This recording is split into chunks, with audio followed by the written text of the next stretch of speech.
हमारे सहयोगी अवधेश इस वक्त मौजूद हैं और जरा अवधेश से जानते हैं। अवधेश, बैरिकेडिंग हटा दिए गए और वो जो रास्ता अखाड़ों के लिए आरक्षित किया गया था अब उसको आम लोगों के लिए खोल दिया गया है। जहां पर आप मौजूद हैं वहां पर अब तस्वीर कुछ बेहतर होती हुई नजर आ रही है क्या अवधेश?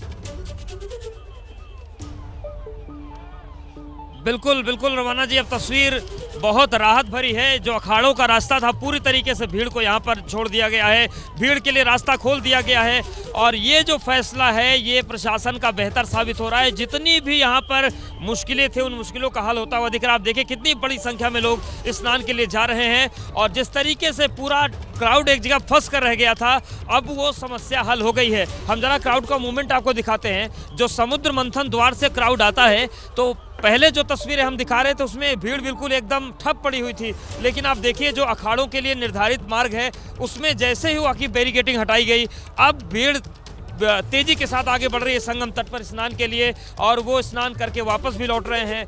तो अब हालात सामान्य हुए हैं और जिस तरीके की स्थितियां बनी है शायद इसी चीज़ के लिए अखाड़ों ने अपना मार्ग छोड़ा है। अखाड़ों ने तय किया है कि व्यवस्था सुचारू ढंग से चले इसलिए हम स्नान के लिए नहीं जाएंगे और अब जब अखाड़ों के लिए निर्धारित कॉरिडोर का इस्तेमाल हो रहा है आम श्रद्धालुओं के लिए तो अब यहाँ पर स्थिति एकदम सामान्य हो गई है। अब यहाँ पर कोई भी ऐसी चीज़ नहीं है जिसको देखकर डर लगे या कोई आशंका हो, लेकिन आप देखिए कितनी बड़ी संख्या में ये लोग चले जा रहे हैं, कहीं कोई और छोर नहीं है भीड़ का।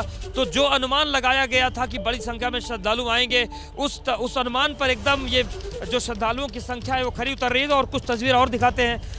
ये देखिए ये जो रास्ता है ये समुद्र द्वार से आता है, दरअसल अक्षय वट है और प्रमुख मार्ग यही है। तो ये देखिए आप किस तरीके से पूरे अब राहत देने वाली तस्वीर है जो देखने के लिए मिल रही है। आपसे कुछ देर पहले तक यहाँ पर खतरा जो है वो लटकता हुआ नजर आ रहा था कि कहीं दोबारा कोई हादसा ना हो जाए, लेकिन अब बैरिकेड प्रशासन की तरफ से हटा दिए गए हैं और ऐसे में अब रास्ता खोल दिया गया है। वो समंदर सैलाब जो एक जगह सिमटा हुआ था अब वो आराम से घटता हुआ छटता हुआ नजर आ रहा है और संगम की ओर बढ़कर डुबकी लगाने के लिए श्रद्धालु बढ़ते हुए नजर आ रहे हैं। जल्दी से मैं आपको लेकर चलती हूँ। हमारे सहयोगी विशाल पांडे भी इस वक्त हमारे साथ मौजूद हैं। इस बीच ये तस्वीरें हम आपको दिखा रहे हैं रात करीब 1:15 बजे के आसपास की, जब भगदड़ मची। उसके बाद जो तस्वीरें सामने निकल कर आई, कैसे लोगों का सामान जहां था वहीं बिखरा हुआ, पीछे बहुत कुछ छूट गया, वो तस्वीरों में आप देख सकते हैं कि जब भगदड़ मची होगी उस वक्त किस तरीके की अफरा तफरी का माहौल रहा होगा। सीधे आपको लेकर चलते हैं। विशाल हमारे साथ मौजूद हैं और जरा विशाल से जानते हैं कि तस्वीर अब कुछ बदलती हुई और बेहतर होती हुई नजर आ रही है। वहां पर काफी अतिरिक्त सुरक्षा बल भी आपके पीछे तैनात अब मुझे नजर आ रहे हैं। विशाल,